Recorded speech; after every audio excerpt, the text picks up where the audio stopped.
Muito boa noite. É muito bom ver-vos aqui mais uma vez. Vejo até algumas caras novas e é um prazer podermos estar aqui. Parece que não, mas já se passaram alguns dias e já abordámos bastante conteúdo. Estamos hoje na quinta-feira, portanto já estamos na segunda metade desta semana. E talvez fosse bom começarmos a fazer alguns balanços ou alguns apanhados daquilo de que temos falado. Eu diria que a essência do que temos falado é de que estamos no meio de um conflito entre o bem e o mal. Esse conflito se iniciou no céu, se estendeu à terra, como todos sabemos, e é um conflito no qual todos estamos envolvidos. E no final deste grande conflito triunfa quem vencer a guerra dos sentidos. Porquê a guerra dos sentidos? Nós temos visto como várias das atividades que nos rodeiam e que nos atingem através dos sentidos, do ouvir, do ver, do tocar, do provar e do cheirar, são a forma como pode o mundo exterior ter acesso ao nosso mundo interior. E nós vimos que, basicamente, o padrão que se usa para minar essa força tem sido basicamente o mesmo. Qual é ele? Quais são as duas partes da nossa mente que têm estado a ser abordadas neste contexto? O tálamo e o hipotálamo, que representam o estímulo carnal, sensorial ou hormonal, e o lóbulo frontal. Nós vimos como, através dos mídias, da televisão, do vídeo, do cinema, a exposição continuada a esses meios, por causa da intermitência dos conteúdos expostos, vai hiperestimular o tálamo e hipotálamo, ou a produção hormonal, e atrofiar o lóbulo frontal. Vimos ontem... Anteontem vimos toda a história da música e o surgimento de um novo estilo de música no contexto de toda uma estratégia de chegada do movimento Nova Era, de toda uma estratégia de preparação para a chegada do grande engano, da contrafação, da contraposição. E nós vimos como o objetivo dessa chegada era também preparar a sociedade e depois o cristianismo para receber emocionalmente este engano, visto que racionalmente seria difícil. Eu falei muito ontem sobre a abordagem espiritual, mas não falei um pouco sobre a abordagem física, que é importante realçar, ou seja, gostaria de reenfatizar, eu falei só um pouco, gostaria de reenfatizar sobre a abordagem física. Pessoas que estão continuamente expostas a estes estilos de música, sejam eles com letra religiosa ou não religiosa, dada a forma sistemática como o ritmo é apresentado, dada a forma repetitiva como o som é propagado, criam uma espécie de inibição do seu lóbulo frontal, ou seja, uma inibição da força de vontade, do poder de decisão e do estímulo para as coisas espirituais. Não é só pensarmos no futuro, num engano que possa vir, mas é pensarmos no presente, na perda de dinâmica. Um dos problemas que nós encontramos na juventude de hoje são as questões da depressão, da inércia, da falta de objetivos, da falta de motivação para avançar, para prosseguir na vida.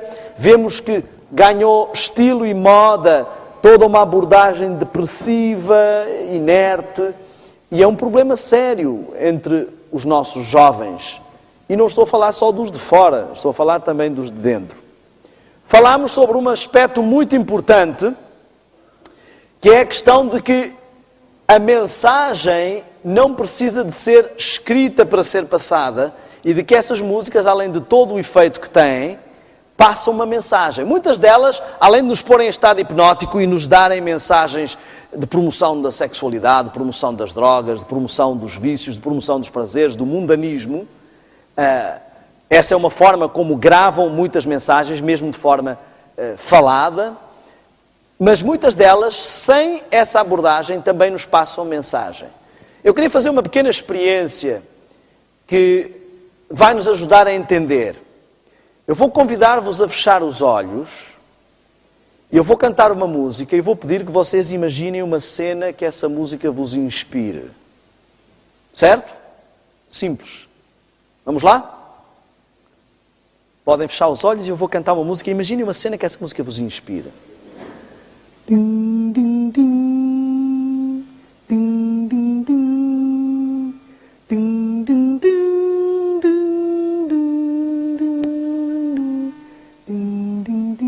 Podem acordar. Agora vamos fazer uma experiência diferente. Vocês vão fechar os olhos, imaginar a mesma cena, mas eu vou cantar outra música. Certo? Vamos lá.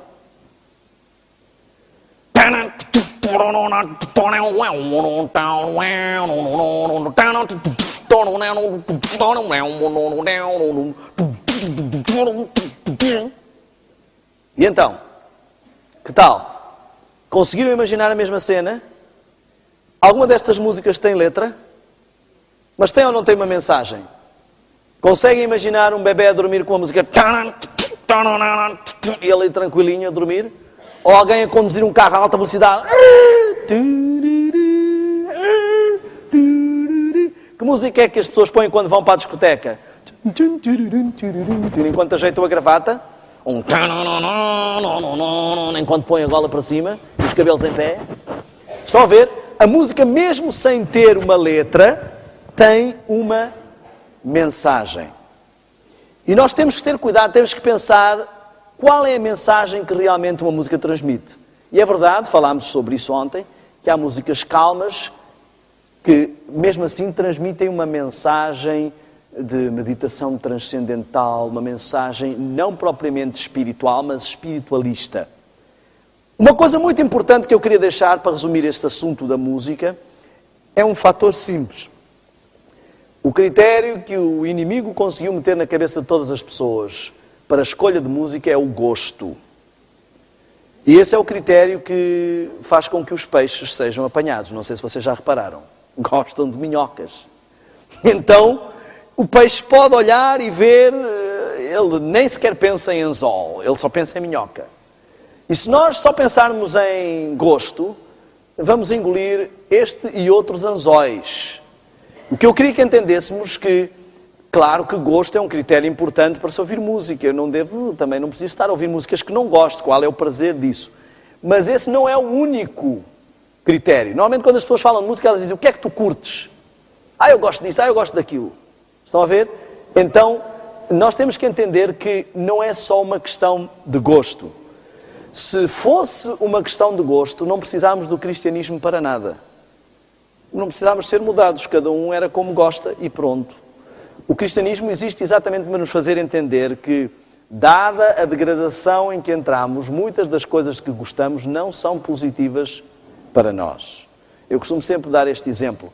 Uma sensação que eu acho que deve ser espetacular e que eu gostaria de experimentar é de pular de um arranha-céus em queda livre e sentir o vento a bater na cara e saber que estou sem paraquedas. Mas qual vai ser o resultado? Devo mesmo assim experimentar só porque vai ser uma boa sensação? Ok. Então estamos a ver que este padrão se tem vindo a repetir. Processou-se na audição, processou-se na visão e hoje vamos entrar no tato. Interessantemente, o tato se processa de uma forma curiosa. Nós temos milhares de terminações nervosas no corpo todo. Há um ancião lá na minha igreja, teve um acidente e perdeu sensibilidade, está com um problema no lábio, e ele diz que mal consegue mastigar, o resto do lábio está sordo, porque ele não tem sensibilidade aqui. Não sei se já ficaram alguma vez com uma parte do corpo dormente. O único motivo que eu sei que me leva a saber que eu estou a tocar agora na minha testa é porque eu tenho terminações nervosas aqui e terminações nervosas aqui. Eu sei que esta parte do corpo está a tocar nesta. Se não tivermos isso, há pessoas que se queimam. Eu vi um caso na Rússia de umas pessoas por terem a mão muito fria. Um mecânico de um caminhão parou o caminhão para ver o motor e queimou as mãos sem notar nada. Pessoas que abrem água quente e não notam nada porque não estão com as terminações ativas. Então, o tato, ele está constantemente a enviar. Se não tivéssemos tato, nem andar conseguíamos bem, porque isto nos dá a indicação de quando estamos a tocar no chão ou não. Ele nos está constantemente a enviar sinais. Então, ele é uma comunicação constante com o cérebro. Interessantemente, é uma comunicação um tanto ou quanto imperceptível. E talvez daí seja mais importante prestarmos-lhe atenção. Nós vamos depois falar sobre o lado sobrenatural também. Eu sei que as mulheres dizem que têm um sexto sentido. Vamos ver se isso é verdade. Mas eu queria que nós analisássemos um texto muito interessante. Este texto nos mostra sobre um milagre que Jesus fez. João 9, 1-7. Passando Jesus, viu um homem cego de nascença. Perguntaram-lhe os seus discípulos: Rabi, quem pecou? Este ou os seus pais, para que nascesse cego? Respondeu Jesus: nem ele pecou, nem os seus pais. E dito isto, cuspiu na terra e com a saliva fez lodo e untou com o lodo os olhos do cego. E disse-lhe: vai, lava-te no tanque de Siloé, que significa enviado, o Messias. E ele foi, lavou-se e voltou vendo. Temos aqui um milagre em que Jesus exerce o tato. Muitas vezes ele só falava para executar a cura, mas ele aqui faz questão de exercer o tato. Eu queria que analisássemos com alguma atenção este milagre. Reparem, nós temos a cura a ser alcançada de uma forma extraordinária. Terra, o elemento natural, saliva, basicamente água e enzimas, uma ação, um toque, um tô, e uma ordem, outra ação. Portanto, uma ação da parte daquele que cura e uma ação da parte daquele que é curado. Vamos analisar com atenção. Primeiro passo, então, para termos saúde, para que todas as nossas terminações nervosas, todo o nosso corpo, toda esta rede de sensações, de toque, esteja com saúde, são os elementos da natureza. Foi o primeiro aspecto que Deus utilizou através deste milagre, através de Jesus. Segundo passo, o toque divino através do humano, ou o toque divino e humano. Jesus estava em forma humana, ele exerce o toque como um ser humano, mas há ali, com certeza, uma operação divina, porque há um milagre que acontece. Terceiro passo, fé aliada a obras. Este homem podia ter dito: falaram tanto deste Messias, cheguei aqui para me curar, olha o que é que ele fez. Pôs um monte de lodo aqui nos olhos e ainda manda, sei lá agora onde é que é o tanque de Siloé. Eu não vou mais, se esse homem fosse mesmo tão bom como dizem, ele tinha-me curado. Algumas pessoas querem viver de boa saúde, continuando a ter maus hábitos. E pedem: Senhor, dá-me saúde, enquanto continuam a fazer maus hábitos. Deus não trabalha dessa forma. Hoje em dia vemos muitas igrejas que alegam curas. Eu chego à igreja, tenho um problema de cirrose, sou curado, volto para o bar e continuo a beber. Não é esta a forma como Deus trabalha. Sempre que vemos milagres, Jesus diz, na maior parte das vezes, primeiro ele diz: de acordo com a tua fé, assim te seja feito. A tua fé te salvou. Primeira ação, ter fé, exercer fé. Fé implica confiança. E depois é uma fé ativa. Ele diz normalmente: vai e não peques mais. Só a ver. Não esperemos gozar de boa saúde se conscientemente, às vezes mesmo inconscientemente, temos maus hábitos. Eu vou um pouco mais longe. Nenhum cristão, nenhum adventista espera ser protegido das pragas se continuar a exercer as atividades que trazem essas mesmas pragas. Nenhum cristão espere ser protegido da SIDA se continuar a exercer uma sexualidade desmedida. Deus não trabalha dessa forma. E ninguém espera ficar sem bicos de papagaio, sem espandilose, sem reumatismo, sem todos os problemas, se continuar a praticar todas as coisas que conduzem a esses problemas. Eu queria que analisássemos um pouco, então, estes 3 passos. Elementos da natureza, toque divino e humano, fé e obras. E nós vamos analisar como há exatamente as mesmas coisas envolvidas neste sentido.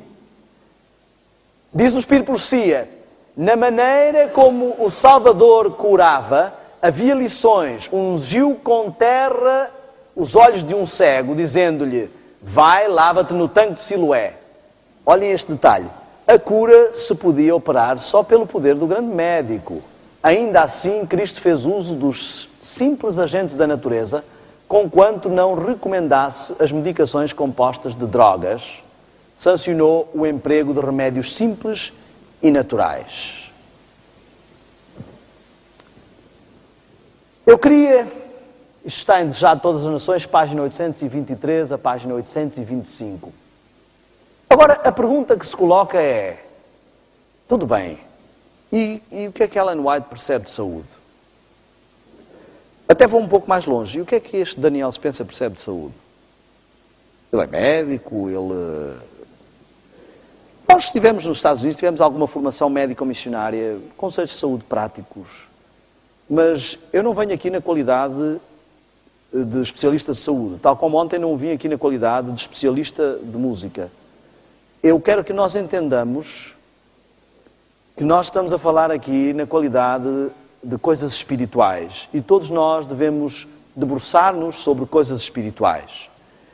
Mas eu vou usar algumas fontes do Espírito de Profecia. E muitas pessoas poderão dizer, pois, mas isto ela escreveu lá para o tempo dela, isto são coisas, a ciência já descobriu outras coisas. Um dos principais motivos porque muitos adventistas não gozam de boa saúde é porque continuam a pôr os conceitos da ciência acima da inspiração profética. Olhem, se o Espírito de Profecia está ultrapassado, a Bíblia está muito mais ultrapassada, porque a inspiração profética é muito mais antiga. Mas eu não venho falar de Ellen White numa perspectiva religiosa, mas eu venho falar de Ellen White numa perspectiva técnica. Imagine uma cena. Estamos no hospital e os médicos estão todos reunidos a tentar resolver o caso de um paciente. E debatem, eu penso que devíamos fazer assim, eu penso, não, eu acho que não é uma boa ideia, eu penso que devíamos fazer assim. E está um camponês sentado e os médicos estão a debater e ele levanta-se e diz, desculpem, eu não queria estar a interromper, mas eu estava aqui a pensar, talvez vocês pudessem fazer assim. Os médicos olham para este homem e dizem, mas o senhor é médico? Não, eu sou leigo nestas coisas, mas é a minha opinião. E os médicos, muito obrigado, experimentam todas as coisas que estavam a pensar entre eles e nada está a dar certo. E um deles diz assim, olha, eu sei que aquilo que o homem disse é meio disparatado, mas já experimentámos tudo, também só falta experimentar isso. Experimentam e, olha, deu certo. Olha, não é que o rapaz até teve sorte, acertou, olha a coincidência. Estão reunidos outra vez para resolver o caso de outro paciente, a mesma história, a conversa. O homem diz, olha, eu não quero interromper outra vez, mas eu estava a pensar, talvez se fizéssemos assim, desculpem estar-me a intrometer, mas eu não tenho nada a ver com isso. Bom, talvez a reação ainda fosse de suspeita, mas já iam dizer assim, ok, se nada mais der certo, nós vamos pensar nessa hipótese. Muito obrigado, muito obrigado. Tentam tudo, nada dá certo, e voltam a tentar aquilo que o homem disse e dá certo. Como é que vocês acham que eles vão pensar da terceira vez? Se ele chegar e disser, sim, diga lá o que é que acha. Mesmo que ainda haja alguma resistência, pelo menos já temos que dar algum crédito. Agora, se isto acontecer 5, 6, 7, eu acho que vai chegar um ponto em que, antes de fazer qualquer coisa, o que é que vamos dizer? Zé, o que é que você acha que a gente deve fazer aqui? É ou não é? Ninguém quer saber Reparem, as pessoas não chegavam, mestre, olha é o seguinte, eu não vejo. Ouvi dizer que faz milagres, mas eu queria ver as suas credenciais. Onde é que o senhor se formou? Porque eu não vou tomar agora um milagre de qualquer pessoa. Então, quando as pessoas buscam cura, elas têm que saber onde é que vão buscar. E eu quero dizer-vos porque é que eu vou apresentar alguns textos do Espírito Profecia. Religião, educação, ciência, relacionamento, comportamento, evangelismo, profecias, saúde, medicina, nutrição, gestão, finanças. A lista poderia não acabar. São estes os assuntos que ela escreveu. Uma pessoa que nem tem a 4ª classe. Se alguém que escreve coisas desta envergadura, num tempo em que não havia nem metade do conhecimento que nós temos, sem ter sequer a 4ª classe, acho que há alguma coisa que nos chama a atenção aqui. Sabem? Já ouviram falar de Shakespeare? Por que é que nós aprendemos Shakespeare na escola, que é o escritor mais traduzido no mundo, e não aprendemos Ellen White na escola, que é a escritora mais traduzida no mundo? A escritora americana de ambos os sexos mais traduzida no mundo. Não é estranho? Pelo menos por motivos literários, esta mulher devia ser, pelo menos culturalmente, não é ser inculto, não saber, nem sequer quem é a pessoa que tem a segunda pessoa com mais livros traduzidos no mundo. Não é inculto? Porquê é que não aprendemos nas escolas? Talvez porque não haja interesses.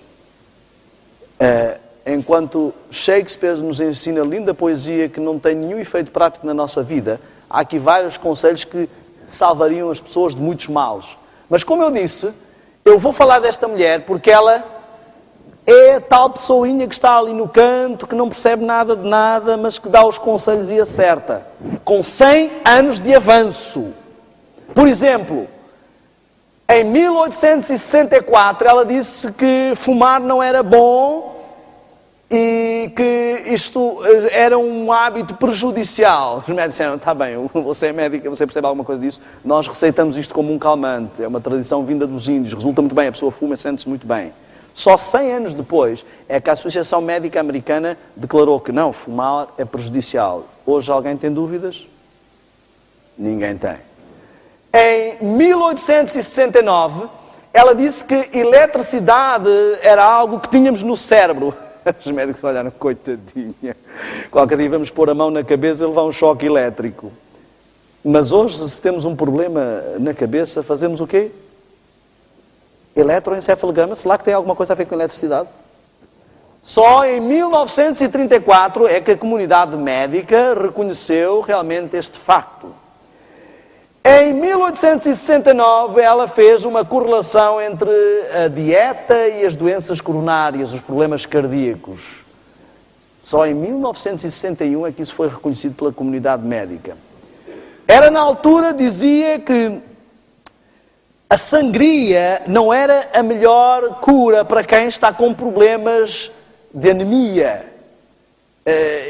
Hoje qualquer médico achará ridículo tirar sangue de alguém que já está com problemas de anemia.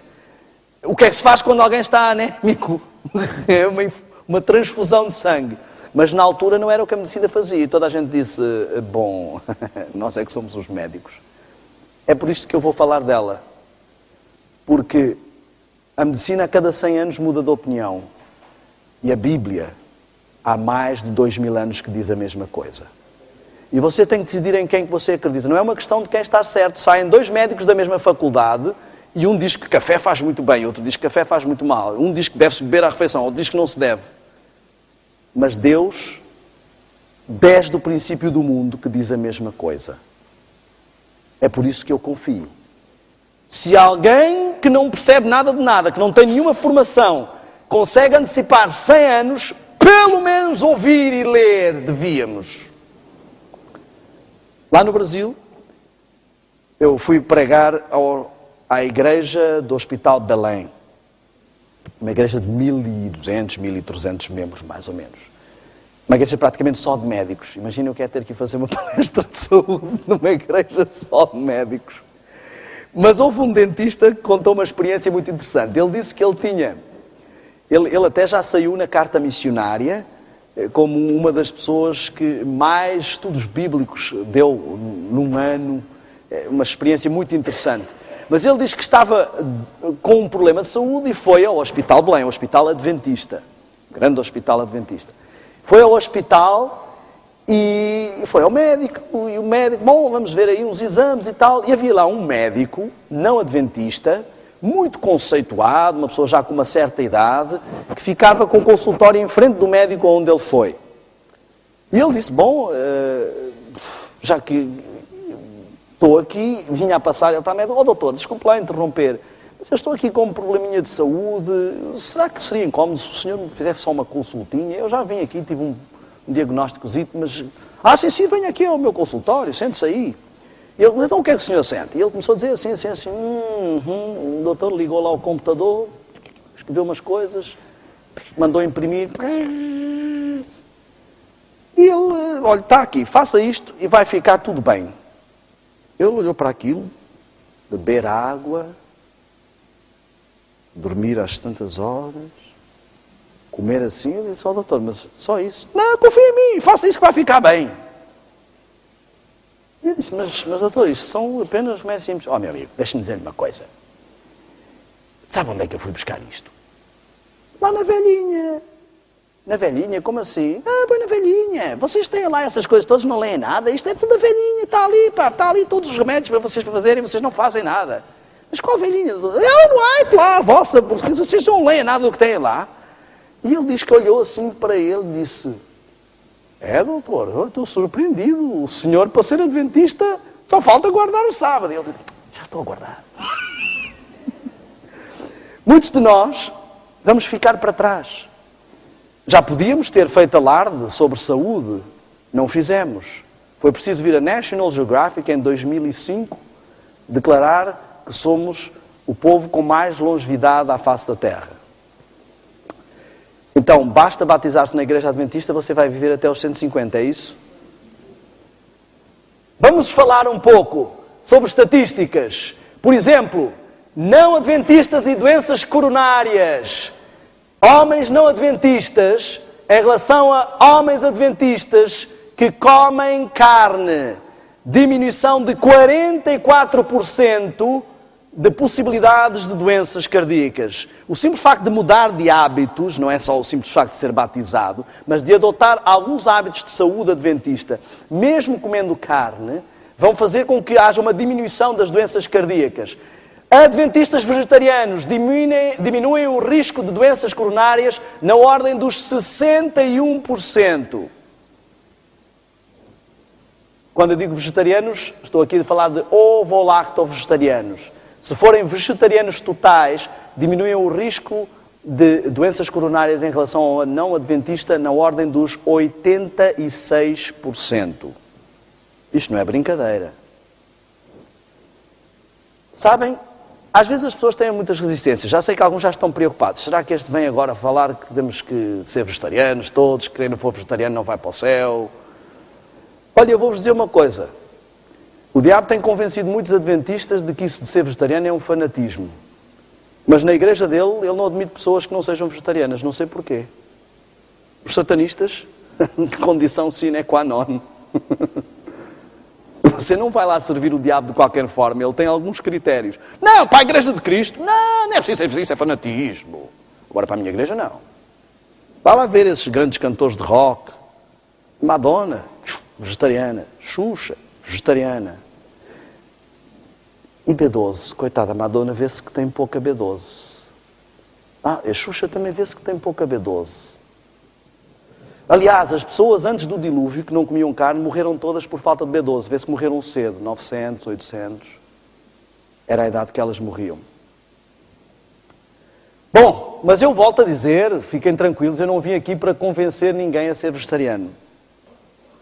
Eu vou pular aqui, eu tenho várias citações que falam acerca do uso de drogas.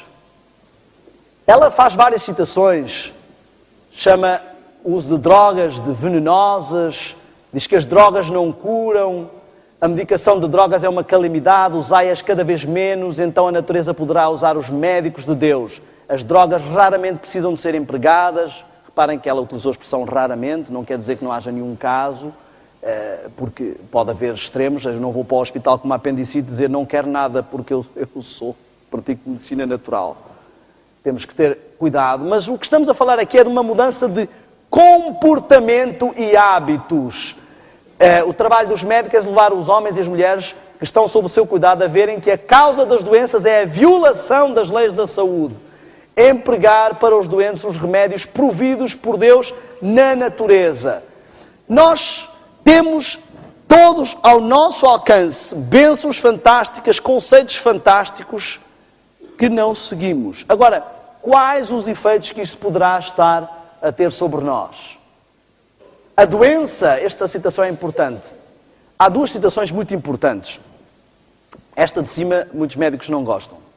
Não é seguro confiar nos médicos que não mantêm o temor do Senhor diante de si. Muitos de nós confiamos mais no médico do que em Deus. Confiamos mais no médico do que no Espírito Profecia. Somos capazes de não acreditar numa coisa que está escrita no Espírito Profecia, mas somos capazes de ir ao médico e ele está dizendo, o Senhor tem que parar com esses hábitos. E nós aceitamos o que ele está a dizer. Parece uma pessoa credível. Eu, numa outra igreja, na Bahia, fui fazer uma palestra de saúde e pedi às pessoas da igreja o seguinte: por favor, arranjem um médico, porque se houver alguma pergunta, eu costumo fazer no final das palestras, aqui como temos começado um pouco mais tarde, terminado um pouco mais tarde, não tenho feito isso, mas costumo fazer um momento de perguntas. Eu disse, às vezes pode aparecer uma pergunta bicuda, que esteja lá um médico. Foram-se fazendo as perguntas, eu fui conseguindo responder, houve lá uma pergunta, que era um pouco mais interessante entrar em detalhes técnicos, eu chamei o médico, ele veio e deu o testemunho. E o testemunho dele quase que me fez tremer das pernas. Ele disse assim, olhem, apreciei muito esta palestra, foi fantástico, princípios fantásticos. Desculpem lá, eu sei que estou um bocadinho gordo, isto realmente até é vergonha eu vir aqui no final desta palestra, mas vocês, adventistas, têm uma mensagem extraordinária, eu quero cópias desse pau. Eu disse, mas pegaram um médico não adventista aqui. E depois eu parei assim e disse, obrigado, senhor, porque talvez se fosse um adventista ele ia dizer exatamente o contrário daquilo que eu estou a pôr aqui. Nós, às vezes, acreditamos menos naquilo que temos. Eu não estou aqui a falar contra, quero deixar bem claro, mas eu quero que nós entendamos que temos muitas vezes clichês, conceitos, preconceitos e tabus. A doença é um esforço da natureza para libertar o organismo. Nós vamos entrar em algo que está hoje estabelecido. Eu estou muito feliz porque sei que muito do que eu vou falar esta noite, a Igreja em Portugal começa a estar muito sensível a esta mensagem. Sempre se falou, eu cresci a ouvir falar sobre estas coisas, ainda me lembro aqui há muitos anos, quando esteve em Portugal, o Dr. Sangli, já há muitos anos, muitos não, que eu não sou tão velho assim, mas vejo que começam a haver muitas expo-saúdes, começam a haver muitas mensagens e fico feliz por isso. E nós vamos entrar hoje numa viagem daquilo que se chamam 8 remédios naturais. Como tem havido muitas brigas com a sigla New Start, eu coloquei uma outra sigla para nos ajudar a memorizar. Ter saúde. Pulámos uma citação do Espírito Profecia que nos diz acerca desses remédios, que são os remédios que Deus sanciona, os remédios da natureza, os agentes da natureza. Mas eu queria que reparássemos nestes remédios e vamos falar sobre eles entre hoje e sábado. O último deles é o espiritual. Reparem, temperança, exercício, repouso, luz solar, ar puro, uso da água, dieta apropriada e espiritualidade. Vamos repetir todos juntos, se faz favor. Temperança, exercício, repouso, sol, ar puro, usar água, dieta boa e espiritualidade. 8 remédios bem simples. Todos nós já sabemos disto, mas talvez precisemos começar a aplicá-los na nossa vida. Antes de mais, eu queria dizer o seguinte: algumas das informações que eu vou apresentar podem, a partida, desanimar. Eu posso falar aqui de alguma coisa que você gosta e que eu esteja a dizer. É muito triste quando a gente vai ao médico e o médico diz assim, agora não pode mais comer isto. A pessoa sai dali toda desanimada, não é? Eu costumo dizer assim, se talvez antes de ir ao médico tivesse comido menos daquilo, depois de ir ao médico não teria que sair de lá sem poder comer mais. Entendem o que eu estou a dizer? Às vezes abusamos muito de algo. Mas eu queria que entendêssemos o seguinte: se eu falar de alguma coisa aqui que o desanime, vamos entender duas coisas. Primeiro, que há poder em Deus para nos ajudar a ultrapassar tudo. Pensem em quando se tornaram adventistas e alguns tiveram que abandonar o torresmo, outros tiveram que abandonar o vinho, outros tiveram que abandonar o trabalho ao sábado. Há sempre coisas que são difíceis. Hoje, quando olham para trás, tornou-se um hábito, não é mais um problema. Mas na altura era um monstro para ser ultrapassado. Então aquilo que pode parecer um monstro, pensem sempre que pode ficar para trás. Segundo aspecto, eu queria que entendêssemos o seguinte: a forma como os hábitos registram sulcos no nosso cérebro. É mais fácil substituir um hábito do que abandoná-lo. Isto é muito importante. Por exemplo, já viram as pessoas falarem do vício de boca para o fumador? Porque às vezes o mais difícil não é só o cigarro e a adição que ele criou no organismo, mas o hábito de ter um movimento ou um gesto. Eu vou explicar. Cada hábito, ele causa sulcos de informação no nosso cérebro. Ficam registadas informações. Então, em vez de tentarmos combater esse sulco, podemos utilizar esse mesmo sulco de informação e substituí-lo. Por exemplo, vamos dizer que eu tenho o hábito de comer um bolo de chocolate todos os dias às 6 da tarde. Às 6 da tarde já se tornou um ato reflexo. Eu vou lá, abro o frigorífico, tiro o bolo, como o bolo todo e depois penso assim: não devia ter feito isto, não é? Em vez de eu ficar assim, agora descobri que não devo comer um bolo de chocolate às 6 da tarde, começa a dar 5 para as 6, 3 para as 6, e fica ali ao pé do frigorífico. Não vou comer, hoje não vou comer. Até que abro aquilo, como rapidamente o bolo e nem penso naquilo e fecho o frigorífico. Em vez disso, eu posso, em vez de tentar combater esse hábito, que é uma rotina, um vício, eu posso substituí-lo. Ponho no frigorífico umas frutas e não me preocupo com as 6 da tarde. Quando der às 6 da tarde, vou tranquilamente cumprir o meu hábito. Abro o frigorífico, deparo-me com as frutas, há um certo choque inicial, mas como a fruta em vez do bolo. Então, substituo esse hábito por outro. É mais fácil substituir um hábito por outro do que combater um hábito. Vamos então avançar para o primeiro remédio. Temperança. Não há adventista que já não tenha ouvido esta palavra. O que significa temperança?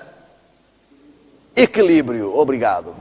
Eu tenho um amigo que uma vez estávamos a conversar e ele disse assim: não, mas eu sei que isso faz mal, mas eu como com moderação. Isso não é temperança. Temperança é abstinência do que faz mal e moderação do que faz bem. Abstinência do que faz mal significa que não há exceções. Eu quero dizer-vos o seguinte: existe um ditado que diz que a exceção confirma a regra. Eu quero que mudem o sulco de informação desse ditado na vossa mente para outro. A exceção torna-se a regra. Daniel podia ter dito assim: bom e tal. Provavelmente Daniel não tinha uma alimentação tão radical como teve em Babilónia. Mas ele pensou: aqui não há hipótese de andar com exceções. Então é melhor ser mais simples e pôr a coisa direta. Eu queria que entendêssemos muito fortemente este aspecto da temperança. Longevidade nos adventistas. Esperança de vida nas mulheres, 2 a 5 anos mais do que a esperança de vida nas mulheres do mundo. Vou pôr assim, todos estamos no mundo. Homens, 4 a 10 mais anos de esperança de vida, média. Claro que há casos, eu tenho conhecido alguns casos extraordinários. Têm sido feitas experiências em Loma Linda. Eu fui pregar a Loma Linda, a área ali onde muito das nossas mensagens de saúde nasceram, onde temos um hospital muito conhecido também. E ali têm sido feitas muitas reportagens sobre a longevidade dos adventistas. Uma das reportagens aparecia uma senhorinha que tinha 105 ou 110 anos, que ainda ia a abastecer o carro, exatamente, e a mostrar que os dentes eram todos dela, e que tinha acabado de renovar a carta de condução. Enfim. Olhem só, tudo isto são dados e estatísticas confirmados por uma série de instituições reconhecidas nos Estados Unidos. A primeira estatística, feita desde 1958, em mais de 50 mil adventistas. Isto não é uma coincidência só. Se nós não estamos a pôr em prática estes hábitos que estão elucidados à Igreja Adventista, estamos a perder grandes bênçãos. A segunda estatística feita desde 1972 sobre 34.198 adventistas. E o que foi definido como os aspectos principais desta saúde são estes. Em linhas gerais, o que essa estatística definiu como sendo as características comuns destas comunidades: dieta à base de vegetal. Não estamos aqui necessariamente a dizer que, não estou com isto a querer dizer que você tenha que ser vegetariano. É claro que tem, eu só não estou a dizer. Mas eu quero que entendamos o seguinte: o que quer isto dizer é que precisamos inverter alguns hábitos. A carne deixou de ser um acompanhamento e passou a ser o prato principal. Quando perguntam o que é o almoço, borrego, frango assado, eu não perguntei o que é o acompanhamento. Reparem, o ator secundário passou a ser o ator principal. E isto é uma inversão de valores. Mesmo que consumam carne, se é o caso de alguém que decide, pelo menos ela não deve ser o aspecto principal. Hoje as pessoas vão ao restaurante, o restaurante gaba-se tem um bife do tamanho do prato. E qual é o tamanho da conchinha de arroz?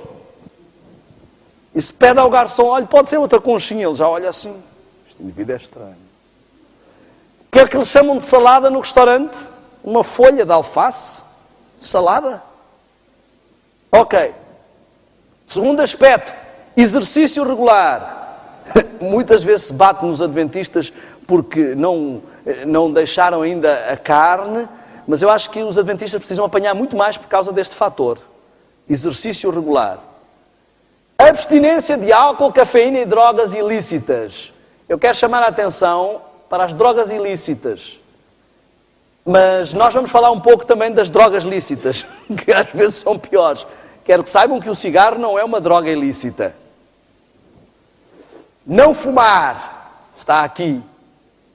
Manter o peso saudável e confiança em Deus. Este foi um dos fatores, curiosamente, considerado como importante para ter boa saúde. O que é confiança em Deus na base? Eu quero que entendamos que confiança em Deus não é uma superstição vã. Ai, como Deus queira que dê certo, tomara que dê certo. Ai. Isto não é confiança em Deus. Isto é superstição. Há pessoas que sentem a mesma coisa com uma figa da Guiné, com uma pata de coelho. Enfim, ela não quer dizer que elas são pessoas de muita fé, elas são supersticiosas. Existem muitos cristãos supersticiosos. Eles não confiam em Deus. Eles têm Deus como um amuleto, esperam que dê tudo certo. Mas acham que não têm nenhuma interação a fazer nisso. Bom, eu gosto de citar Gálatas 4,16, que diz: por acaso tornei-me teu inimigo por dizer-te a verdade? E gostaria que este texto fosse mantido na vossa mente ao entrar nesta fase. Todos nós somos um pouco como o fariseu e o publicano. Batemos no peito e dizemos assim: obrigado, Senhor meu Deus, porque eu conheço a mensagem adventista e não sou como esses coitados desses evangélicos e desses católicos que comem carne de porco, que bebem vinho, que fumam e que não sabem nada da mensagem de saúde. Mas ficámos em metade da mensagem de saúde. Um sonho grande que eu tinha, que a minha esposa nunca me deixou realizar, era de vir para um comes e bebes da igreja e trazer uma garrafinha de vinho escondida aqui debaixo do braço. E quando toda a gente pudesse as suas colas na mesa, eu pôr também o meu vinho. Porque há para aí alguns vinhos que são bem mais fracos que muitas colas que nós bebemos. Mas temos clichês. Eu falei um pouco sobre isso no sábado. São consumidos cerca de 4 milhões de toneladas de refrigerante por ano. 9 em cada 10 pessoas consomem refrigerantes e uma boa parte delas são adventistas. E acham que não há problema nenhum, que não há mal nenhum, e ainda batem no peito e falam dos outros. Beber uma cola é para uma criança a mesma coisa de que um adulto beber 4 cafés. Beber uma cola é para uma criança a mesma coisa do que um adulto beber 4 cafés. Eu vi já nos Estados Unidos, fomos uma vez a um restaurante Há muitos restaurantes nos Estados Unidos onde a bebida é gratuita, pode-se encher quantas vezes quiserem. E vimos uns pais a colocarem cola no biberon do filho. Foi uma das cenas que mais me chocou em toda a minha vida. Olhem, eu tenho esta cara de extraterrestre, mas eu nasci neste planeta. Eu também já fui viciado em cola. Eu sei que não existem viciados em cola. Eu bebo cola porque gosto, não sou viciado. Mas sempre que penso em alguma coisa para beber, ocorre-me uma cola. Por que será? Eu queria dizer-vos que, logo à partida, qualquer substância que cause viciação deve ser descartada. Eu nunca vi ninguém... Preciso de uma banana. Preciso de uma banana. Urgentemente. Vocês já viram alguém preocupado que precisa de uma banana? Não acontece. Normalmente aquilo que não é saudável não nasce nas árvores nem no mato. Já viram alguma árvore de colas? Não existem. Outra coisa que eu queria dizer é que, como eu disse no sábado, vinho ou bebida forte. A cola começou como sendo um remédio. No princípio as mulheres não bebiam porque aquilo era uma bebida só de homens. E volto a dizer, quando bebemos uma cola, o que é que acontece normalmente? Começamos a bufar. Mas eu queria dizer uma coisa.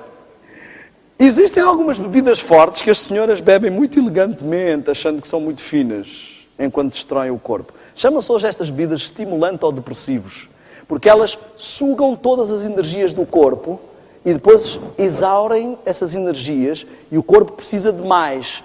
E para retomar essas energias precisa de outra dose. Já viram as pessoas dizerem assim, quando a gente diz, o café faz mal? Não. A mim não. Eu se ficar sem beber café dá-me uma dor de cabeça. Bebo café passa logo. Porquê? O corpo está exaurido e o café vai retomar outra vez, sugar outra vez todas as energias do corpo. E repõe tudo e a viciação fica como que estabilizada.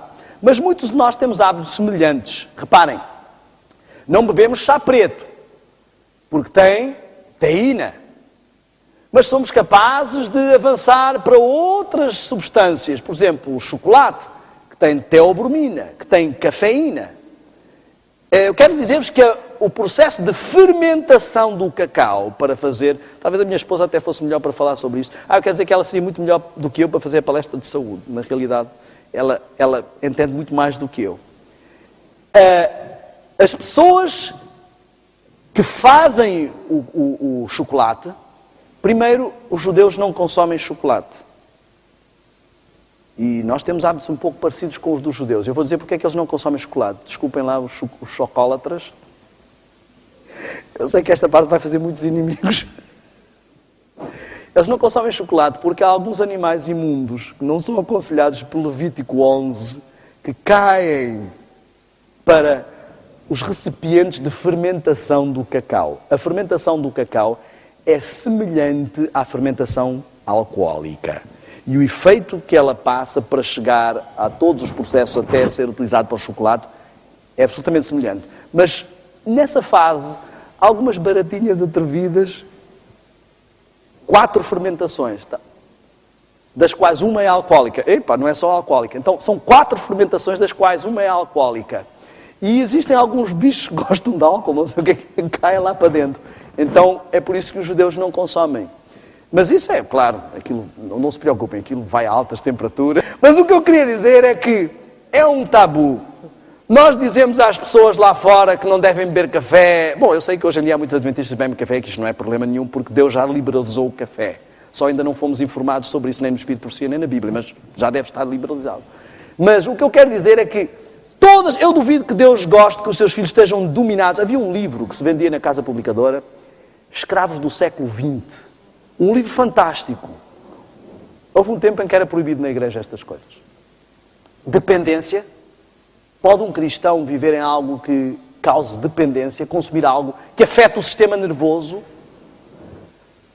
que deprime, que altera a tensão arterial, que vai estourar a minha absorção de vitaminas, minerais e cálcio, que perturba o meu sono, que estimula as doenças coronárias, que afeta o estômago, o rim, os pulmões e o cólon, que estimula o aborto, prejudica o feto, a amamentação, leva 48 horas para sair do corpo de um neném, de um bebê.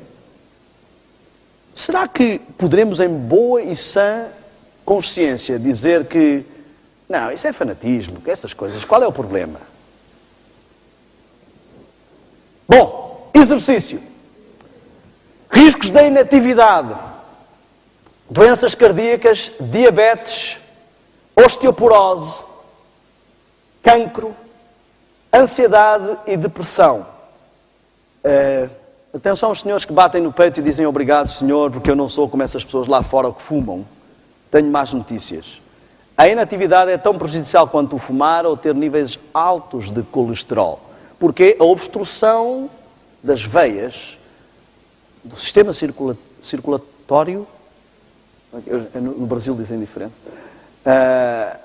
e é algo que vai ter os mesmos efeitos e estimular da mesma forma as doenças coronárias, as doenças cardíacas em geral. Então, muitos de nós estamos a correr este problema. Eu sei que alguns vão me dizer assim, não, mas irmão, eu já tenho... Pois, eu devia ter feito exercício quando era mais jovem, mas agora já estou com alguma idade, isto já não é para mim. Mais notícias outra vez. Na França fizeram algumas pesquisas com idosos, levaram esses idosos para o ginásio e descobriram que, afinal, a perda de tom muscular não é uma fatalidade típica apenas da idade, mas sim da falta de exercício. Muitos desses idosos recuperaram massa muscular e força muscular. Nunca é tarde para começar. O que é que eu chamo de exercício? E quais as vantagens? Bom, temos aqui várias. Acho que toda a gente sabe, hoje em dia não preciso falar sobre isso. Mesmo para as pessoas que consomem diabetes, que têm diabetes, podem diminuir as necessidades de consumo de insulina. Sem falar na parte psicológica. O exercício que estamos a falar é exercitar ao máximo cada dia. O que é que vocês acham de, que é o hábito que as pessoas têm, passar a semana toda sem comer e chegar ao domingo e comer. O que é que acham? Boa ideia? Mas é isso que fazemos com o exercício. Passamos a semana toda no sofá, chega ao domingo, futebol. Não é? Aliás, eu quero dizer que futebol não é exercício. Faz mais mal que bem. Eu vejo só as pessoas, depois do jogo, aquilo... É uma miséria, é dedos torcidos, Bom, enfim. Reparem, mínimo de 30 minutos por dia. 30 minutos suados.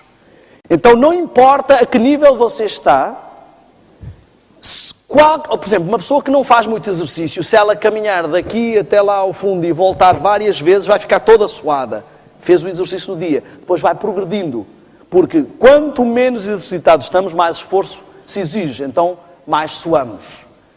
Repouso.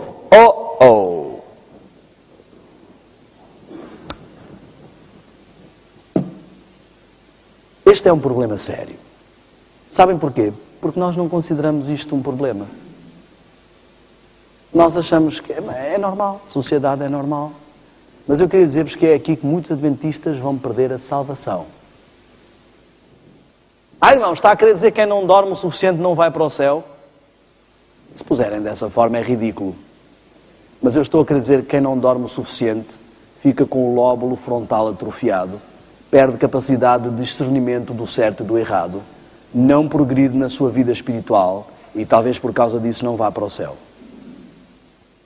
Eu queria que entendêssemos a seriedade deste hábito. Isto é talvez tão grave quanto o que eu tenho falado sobre rock. Isto é talvez tão grave quanto o que eu tenho falado sobre temperança. Reparem, o sono entre adolescentes em 1925 era de 8 a 9 horas. Diminuiu a média nos dias de hoje para 7 horas de sono. 20% a menos, cerca de 1h30 a menos. Façam os cálculos. Uma pessoa que dorme 1 hora a menos por dia, ao fim de uma semana terá dormido 7 horas a menos, ou seja, perdeu uma noite completa. Já pararam para pensar nisso? Uma noite completa esta semana, uma noite completa a semana que vem, uma noite completa na outra. Imaginem quantas noites não perdemos ao longo de 1 ano, 2 anos, uma vida. recupera ao domingo. Bom, Já tens aí uma indicação. Ele só deve comer ao domingo também.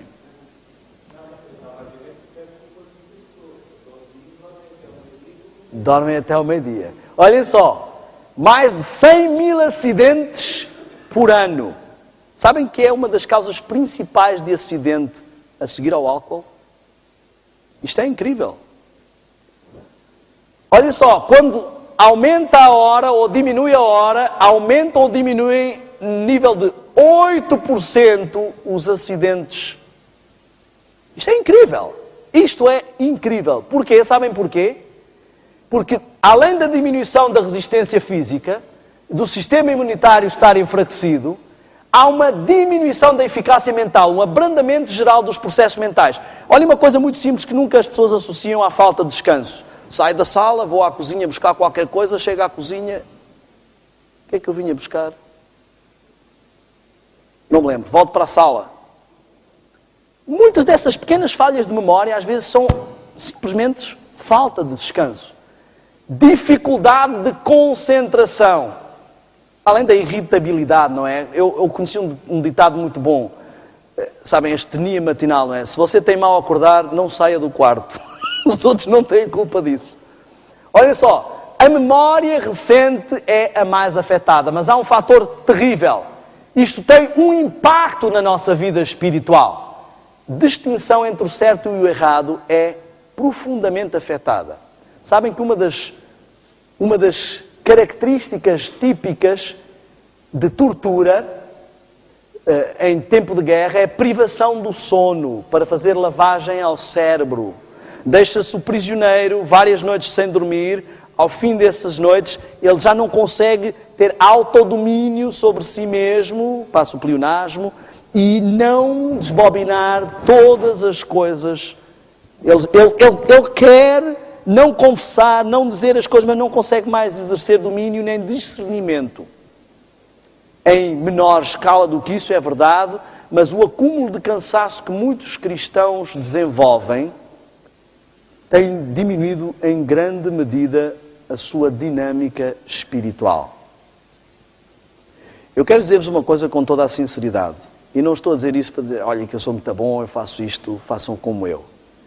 Façam como eu, não porque eu sou muito bom, mas é porque o que eu faço é muito bom. Eu deixei de fazer semanas de oração, vou-vos confessar sinceramente.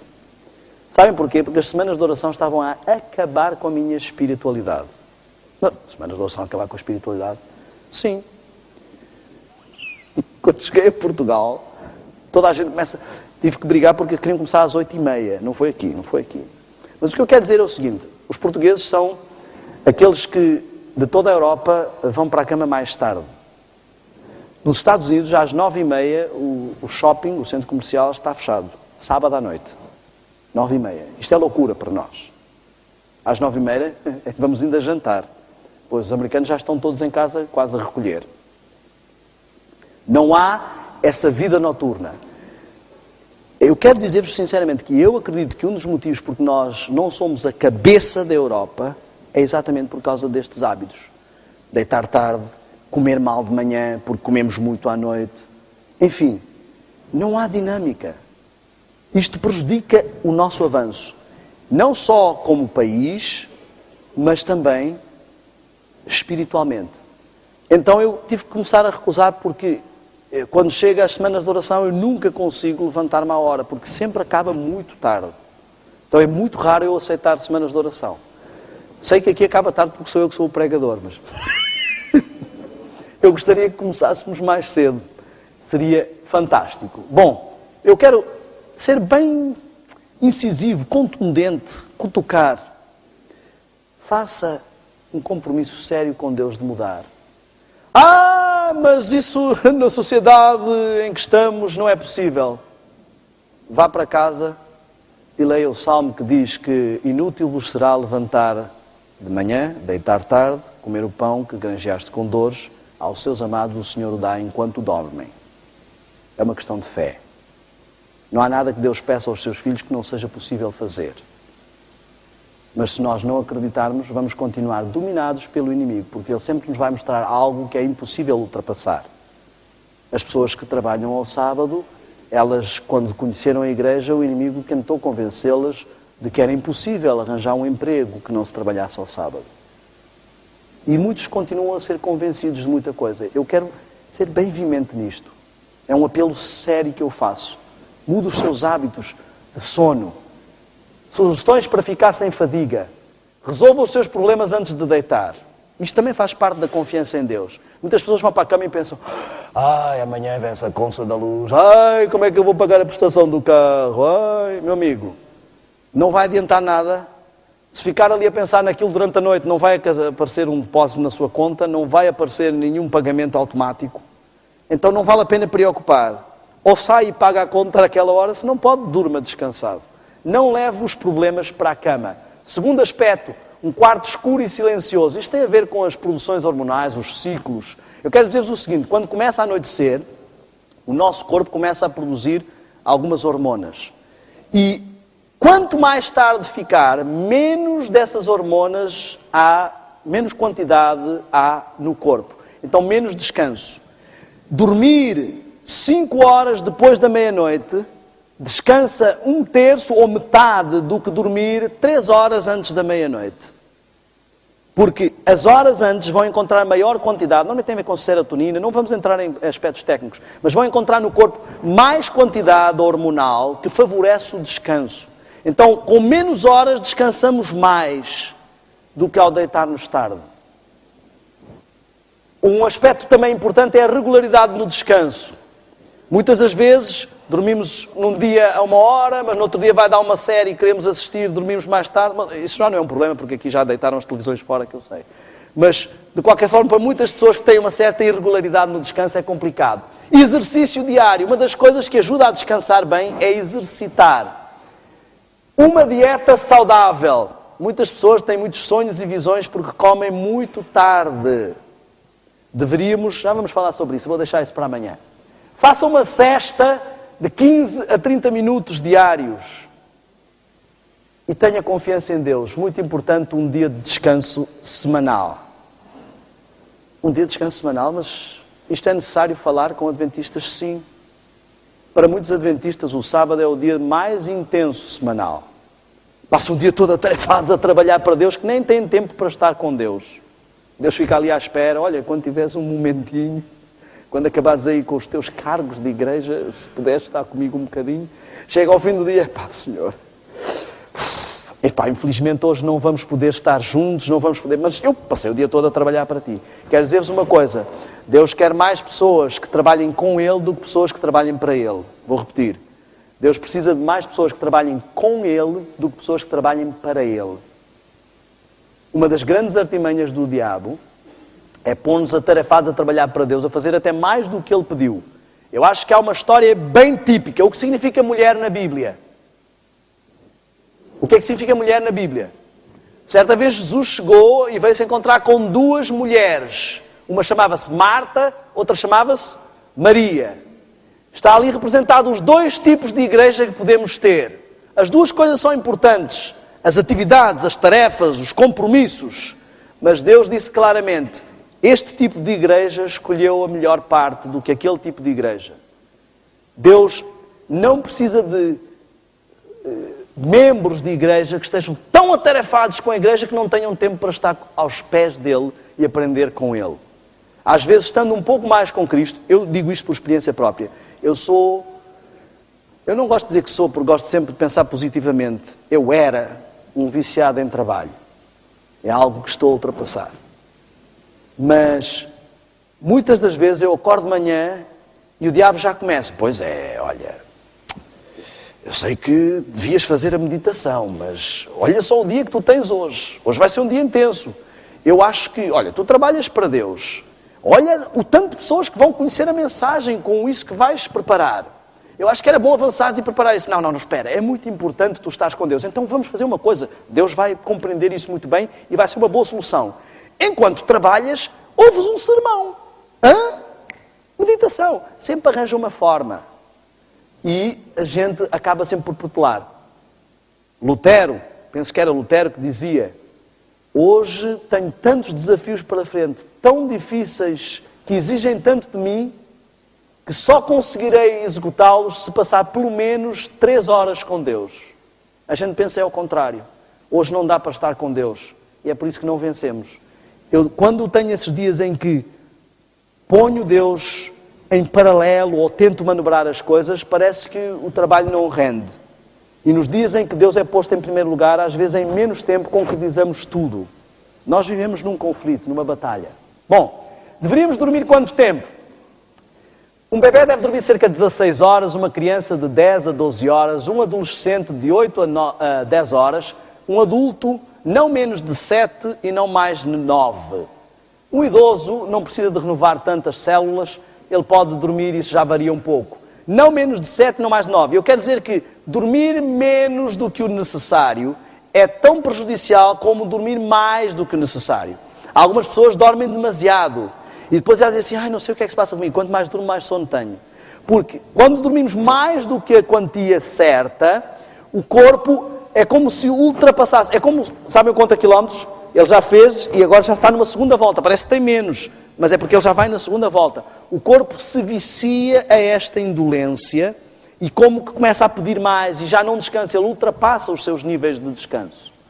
Bom, sol, não vou falar sobre o sol, eu creio que nem no Brasil nem em Portugal este é um grande problema, talvez os cuidados que sabemos que temos que ter com o excesso de sol, a luz solar é um outro remédio muito importante, a ter cuidado só por causa dos melanomas e dessas coisas todas, não é? Ele ajuda na absorção da vitamina D, enfim, todos nós sabemos. Vou falar sobre um outro aspecto importante que também tem a ver com a hipnose do lóbulo frontal e com a dinâmica mental, o ar. Vivemos num ambiente poluído, temos que evitar as áreas úmidas e bolorentas, mas o que eu queria que nós entendêssemos, para além dos problemas das poeiras domésticas, do ar de interior poluído, há alguns hábitos que às vezes temos que são prejudiciais. Por exemplo, às vezes as senhoras gostam de ter uma cinturinha elegante, não é? Mas roupas muito apertadas, elas comprimem o diafragma e prejudicam um pouco a respiração. Às vezes muito.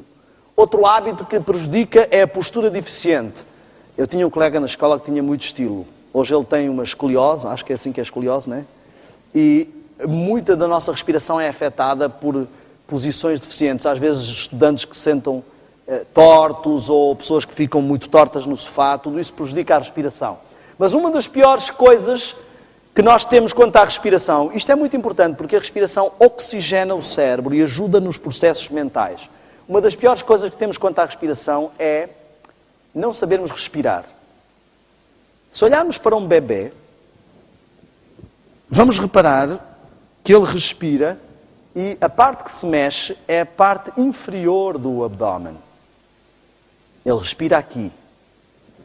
Porque ele inspira para a base, para o diafragma, a região do diafragma, e não para o topo. A maior parte das pessoas inspira para aqui. Isto pode ser vantajoso para parecer que se é musculoso, mas não tem muitas outras vantagens. Nós devemos inspirar para esta base, como os músicos, por exemplo, treinam. Outra coisa importante é inspirar pelo nariz e não inspirar pela boca. Devemos inspirar pelo nariz e expirar pela boca. Muito simples. Porquê isto? Porque no nariz, não sei se já repararam, mas dentro do nariz temos estes pelos aqui. Alguns têm fora também, mas dentro do nariz temos estes pelos que eles servem para filtrar as impurezas. A não ser que tenha esses pelos na boca, pode respirar, inspirar pela boca, não é? Bigode não serve, mas inspirar pelo nariz. Além de mais, o canal é mais longo e o ar tem tempo de se ambientar à temperatura do corpo mais do que na boca. Então, inspirar pelo nariz e para a base, expirar pela boca. Eu vou sugerir algo bem simples. Vamos colocar-nos de pé, com muita reverência. Isto é algo que podem fazer durante o dia, fazer uma pausa e dar umas boas golfadas de ar. Vamos inspirar pelo nariz e para a base. Vamos lá.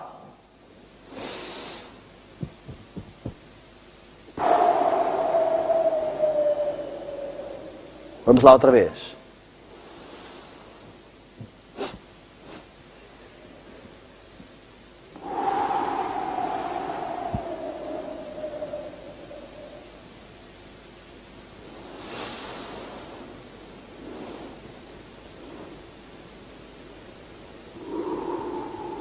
Se dá assim uma tonturinha na cabeça, significa que o seu cérebro não está habituado a ser devidamente oxigenado. Só mais uma vez.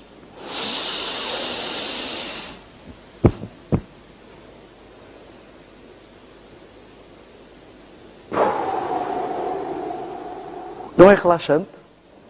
Isto é algo tão simples. Estão a ver como Deus nos coloca remédios que são simples. Muito obrigado. Podem sentar-se. Deus nos coloca remédios tão simples que podemos exercitar. Isto é uma pausa que podemos fazer durante o dia muito tranquilamente. Muito obrigado. Preferencialmente de manhã com ar fresco. Olha, bons momentos para respirar são os seguintes. De manhã, como a Sara já disse, é um bom momento. Aqui mais algumas dicas. Eu vou pular um pouco. Mudar-se para o campo é uma boa sugestão. Nós estamos prestes a fazer isso. Mas umas boas dicas, elementos purificadores do ar, as tempestades, já repararam que depois de uma chuvada parece que o ar fica leve, fica aquele cheiro de terra no ar, porque as tempestades despolarizam o ar e fazem com que haja um equilíbrio entre a polarização das células do nosso corpo e do ambiente. E depois de uma boa chuvada é bom respirar. Onde há areia, água e vegetação. Estes são elementos onde há bastante ar puro. Arranha-céus ainda não se foi descoberta nenhuma propriedade de purificação do ar. Amanhã nós vamos falar sobre a água.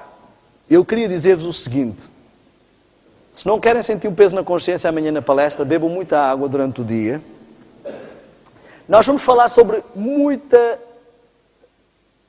da saúde que poderíamos gozar num remédio tão simples como este. Eu queria dizer-vos o seguinte, com muita sinceridade.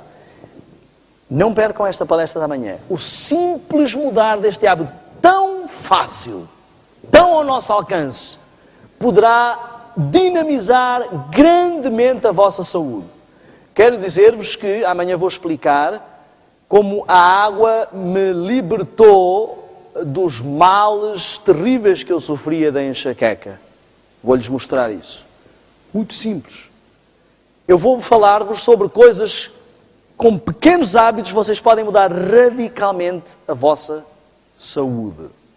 Então, amanhã nós vamos entrar neste remédio, que ao mesmo tempo que vamos falar sobre um dos agentes da natureza, ou dois, no caso vamos falar sobre isto e a alimentação, vamos também entrar no próximo sentido, que é o paladar.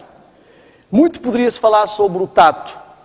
Ele está relacionado com muitas sensações. Mas eu queria realçar, talvez, deste caso, o seguinte.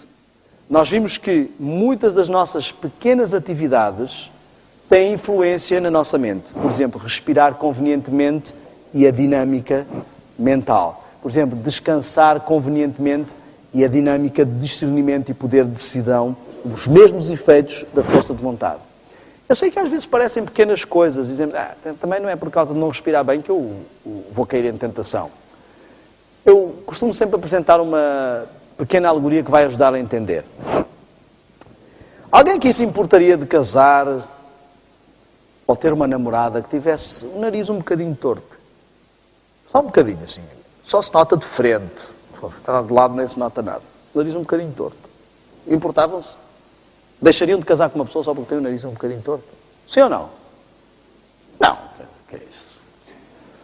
Um bocadinho torto. Quem é que não tem o nariz um bocadinho torto? Não é? Ou que ela tivesse as orelhas um bocadinho demasiado para a frente. Só um bocadinho. Ela tem este problema das orelhas um bocadinho... Ou uma orelha um pouco mais para cima que a outra. Um pequeno detalhe. Quer dizer, as mulheres usam cabelo comprido. Quem é que vai reparar na orelha, não é? Ou talvez... Se ela tivesse um outro problema, digamos que uma sobrancelha um pouco mais para cima do que a outra. Mas os olhos são lindos. Hã? Um pequeno pormenor. Ou, por exemplo, há pessoas que têm às vezes um membro um pouco mais comprido. Para falar, normalmente ninguém nota, mas se esticar assim os dois vai-se notar um bocadinho. Alguém deixaria de casar com uma mulher que tivesse um pouquinho, uma mão um pouquinho maior que a outra? Não. Mas e se esta mulher tivesse a sobrancelha torta, o nariz torto, a orelha torta e as mãos um bocadinho mais para a frente que a outra? Casariam com ela? E o caso já fica mais complicado, não é? Pois é exatamente assim que o diabo trabalha. Quando a gente se fala de música, sim, eu ouço uma ou outra música, mas não é por aí também. Quando a gente fala de, comida, sim, eu como isto, é uma outra coisa, mas não é por aí também. Quando a gente fala de descanso, sim, eu não estou a dormir o que devia, mas também não é por aí. Quando a gente fala de beber água, respirar, eu não estou a fazer como devia, mas também não é por aí. Eu assisto um bocadinho mais de televisão. Ele nos mostra aspectos isolados, mas se juntarmos tudo, nós percebemos porque é que a nossa vida espiritual não avança. São pequenos pormenores aqui e ali, que isoladamente parecem não ter influência, mas que juntos diminuem muito a nossa força espiritual. Eu quero dar-vos uma dica. Comecem por analisar as vossas fraquezas. Eu não estou a dizer que há fraquezas mais importantes que outras, mas há fraquezas que nos dominam mais do que outras. E uma das soluções para começar a progredir espiritualmente é começar a avançar. A gente tem tendência de olhar para o nosso grande defeito. E às vezes pomos toda a energia naquele grande defeito, mas a nossa energia está sugada por outros pequenos defeitos. Não estou a dizer que o grande defeito não é importante, mas foque-se talvez em pequenos defeitos que estão a minar, pequenas raposinhas, porque um conjunto de pequenos defeitos aqui podem dar-lhe energia suficiente para avançar para grandes defeitos ou para defeitos maiores. Então, não menospreze os pequenos problemas. Se o seu problema não é apetite, mas televisão, talvez, controlando melhor o apetite, tenha mais força para vencer a televisão. Estão a entender o que eu estou a dizer?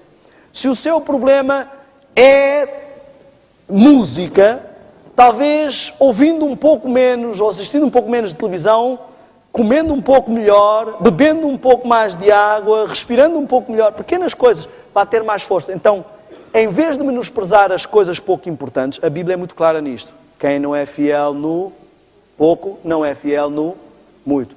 Quem não vence nas batalhinhas pequenas, não consegue vencer as batalhonas grandes. E muitos de nós não estamos a vencer os grandes monstros, porque menosprezamos estas pequenas coisinhas. Eu quero que você entenda uma coisa muito séria, que está na Bíblia. Monstros podem ser fortões. Já ouviram falar da história de Golias? Parecia que não havia nenhuma brecha ali.